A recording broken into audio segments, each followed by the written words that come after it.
పద్మావతి వాళ్ళ సార్ దగ్గరకొచ్చి ఏంటి సార్ నన్ను పిలిచారంట అని చెప్పి అంటూ ఉంటుంది. అవును పద్మావతి, నీ కింద నీకు ఒక అసిస్టెంట్ని పెడుతున్నాను. ఆ అసిస్టెంట్ నువ్వు చెప్పినట్లుగా చేసేటట్లుగా చేసుకో, లేదంటే ఈ తోక జాడిస్తే అతని తోక కిందకి లాగేయి అనైతే అంటూ ఉంటాడు. నీకు అసిస్టెంట్ని నియమించిన అతన్ని సంగతి నువ్వు చూడు, అతను బాగా వర్క్ చేసేటట్లుగా నువ్వే చూసుకోవాలి అని చెప్పి అంటూ ఉంటాడు. ఆ మాటలకి ఎవరు సార్, ఎందుకు నా కింద అసిస్టెంట్ అయితే అని అంటూ ఉంటుంది పద్మావతి.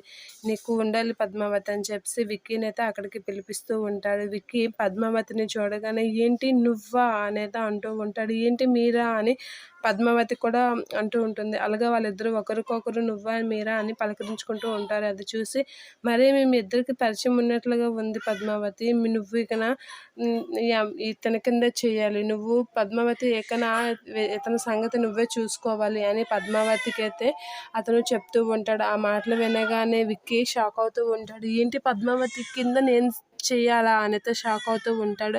ఇక పద్మావతి అయితే ఏం చేయలేక అలా చూస్తూ ఉంటుంది. సరే పద్మావతి, అతన్ని నువ్వే జాగ్రత్తగా చూసుకో, అతనితో వర్క్ బాగా చెప్పించేటట్లుగా నీదే బాధ్యత అని చెప్పి అంటూ ఉంటాడు. ఆ మాటలు వినగానే పద్మావతి ఏం మాట్లాడకుండా అలా విక్కీ కాసి చూస్తూ ఉంటుంది. సరే పద్మావతి, ఆల్ ది బెస్ట్ అని చెప్పి పద్మావతికి అతను ఆల్ ద బెస్ట్ చెప్తూ ఉంటాడు. అది చూసి విక్కీ అయితే సహించలేకపోతూ ఉంటాడు.